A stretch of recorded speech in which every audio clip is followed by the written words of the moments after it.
Welcome to a new edition of the Neon Jazz interview series with jazz tenor saxophonist Dave Coules of the Quintet Fifth Element. He opened up about the band's history, a new album, and the future. The four elements are earth, water, air, and fire. And for the band, the fifth element is the quintessence or spirit, and that is captured in the music they perform. Their goal is to draw the audience in with unique treatments of music that is accessible and always engaging. The band has a diversity of background that comes together in a blend of creativity and maturity. Enjoy. Wonderful to hear from you, Joe. Good to hear from you. What's going on?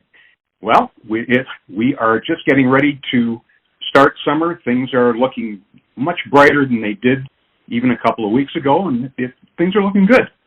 Right on, man. Well, thanks for taking a minute out. Thank you for sending over the music. I appreciate it. Oh, it was my pleasure. And thank you so much for responding.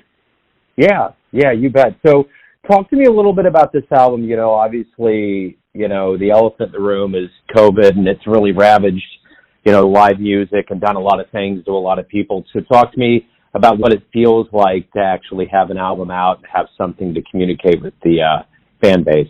Well, and I think you hit on a really good point there, Joe, that at this time and place, because we're obviously not able to get out and share music with a live audience, having something to put out to listeners, both people who have heard us before over the last few years and hopefully some new listeners, is really exciting for us because otherwise we don't have a lot to share. So how have you been doing, yourself and as a band during this time? How have you kind of kept the creative juices flowing and things moving in the right direction? So in terms of the creative side of things, I continue to, do the writing and arranging for the band so that when we get a chance to launch again, we've got what we came into the pandemic with musically, but with some stuff to come back to our listening audience with when we're ready to go. As far as keeping everybody engaged, it's been more around how we've been approaching the marketing because we virtually are not able to even gather as a group to rehearse, let alone perform. And that has to be a huge crimp. I guess that's the thing, I guess maybe this album could be a testament to that notion that you got to do what you got to do to make it happen. Well, yeah, without question, and it's with everything connected to the pandemic, and then on top of that, we're also like a first time out recording, and so we don't have a big footprint in the jazz community, either locally or certainly internationally. And so when you say you got to do what you got to do, we've done a lot of virtual door knocking to get some presence for the album, both in terms of airplay and blog placement and reviews and things of that nature that have given us an opportunity to get our music into people's ears. So when you talk about the fifth element, you got earth, water, air, fire, and yeah. The idea here is the quintessence or the spirit. Talk to me a little bit about how you kind of, both as a band, came together and how you arrived at this name. Yeah, great question. So the formation of the band actually was a happy coincidence of things that happened at the beginning of 2016.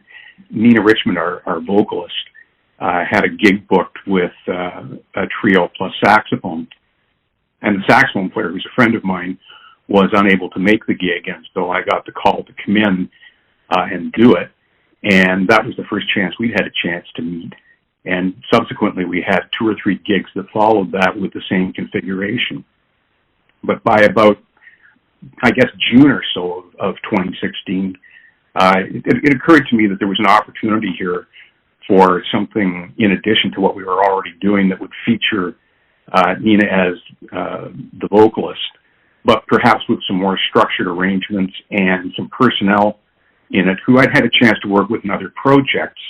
And so in bringing those folks together, it was that, again, that happy coincidence of having all the people in the right place at the right time to bring forth, this idea of the kind of music that we wanted to create. And as far as the fifth element piece went, certainly the fact that there's 5 of us, the fact that the idea of musical spirit is something that all five of us share as lifelong passion. It's something that really spoke to us in terms of creating the name. What's the shared vision? Obviously when everybody gets together, especially in a jazz format, it's a conversation. It's about a relationship that everybody has with each other. What is it ultimately you want to do when you get together and create music? We want to be able to communicate with an audience with our music in a way that draws them in. And so when we create the arrangements, certainly when we get up to perform them, we love what we do with them. But I think what it is for us in live performance is that moment of recognition with an audience that says, you've given us something to listen to and react to here that is both in part familiar in terms of the tune that we recognize, but maybe in terms of a slightly different treatment or way of approaching it that says, this is not exactly the way we've heard it before, or there's more to this than we knew. And so, for example, we have a number of what we would call standard tunes in the repertoire and certainly on the album, but we've added some things into the music that wouldn't necessarily be part of the performance in many cases. So just as an example, I'd give you the closing tune on the album, My Shining Hour. There are not many bands or performers that inject the verse at the beginning. And so that would be something. We also try to add pieces to it that acknowledge what other great players and artists have done with a particular tune. And I would think of something like Days of Wine and Roses, where Bill Evans in the middle of the tune modulates for the second half of the tune. So in terms of a vocal tune, that's not something that's normally done. So we wanted to add pieces like that would just, give our listeners a chance to kind of sit up and take notice as they're listening. Who are some influences? You just mentioned Bill Evans, but are there any other influences that you can note that have been pretty important to what you all do as a band? I think for us, it would be the vocal groups or vocally led groups. I think some of the smaller ensembles that have influenced. And I'll use myself as an example here. Going back, 15, 20 years, one of the artists that really caught my attention is Carol Welsman. And I don't know if you know Carol's work at all, but she works with a piano trio and often has either a saxophone player or an orchestra with her. But one of her first recordings, Lucky to Be Me, was one that really, really caught my interest for what we might do with this band. And it's like more contemporary or ones that are also, very in the moment with that kind of music, or our kind of music rather. Stacey Kent would come to mind, as well as Karen Allison. I think they've really helped us as well. So what's the best part of you all getting together and making music? What do you look forward to the most? What do you see the band looking forward to the most when you get together? We really just enjoy each other's company, first of all. We've developed a really solid friendship, and part of that is driven by the fact that we know each other, but we've known each other not just in this context, but in other contexts over the years from many different kinds of ensembles and places where we've had the opportunity to play together. So we do have a great deal of fun, and it translates when we get on stage. And that's another piece of our performances that I think our audience really gravitates to, is the fact that they can see how much enjoyment we're getting out of playing for the audience. When we do all returns to, you return to the stage, we return to the audience, things start kind of getting back into a rhythm in earnest. What do you hope we all realize about the power of live music? I think this is going to be a piece that people will only realize how much they've missed once they get a band in front of them.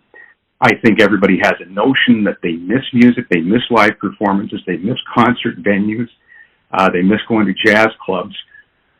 But I truly believe that it will only be once they get a band back in front of them and really fully understand how much they had missed in this. If you all come to Kansas City and you perform live and you have to write up something that would like capture the essence of what a live performance should be, and to urge somebody to come see you live, what would you say? I would tell them that one of the first things that they will notice is that our connection with the audience isn't simply about how we're going to perform the music, and believe me, we will. But from the moment the first downbeat hits, you're going to see some things from a live performance, particularly with our vocalist, Nina Richmond, that Nina has a way of drawing an audience in and communicating with them on so many different levels beyond just the delivery of the song. And they will also see the performers within the band enjoying themselves on stage, enjoying the breadth and depth of music that we bring to an audience. And I think they will walk away knowing that they have been not only entertained, but in some ways educated about what is possible with this kind of music. Beautiful. Hey, man, thank you for taking some time out. Again, thank you for reaching out to the show. I really appreciate it. Good luck. Yeah, good luck with the album, and good luck with getting back on stage. I appreciate it. Thanks so much, Joe. Take care.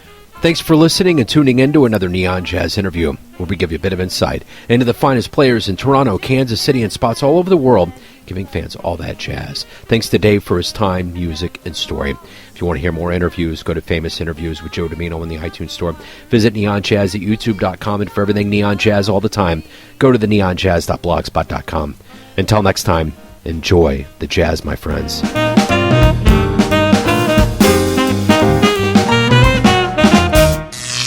Neon Jazz.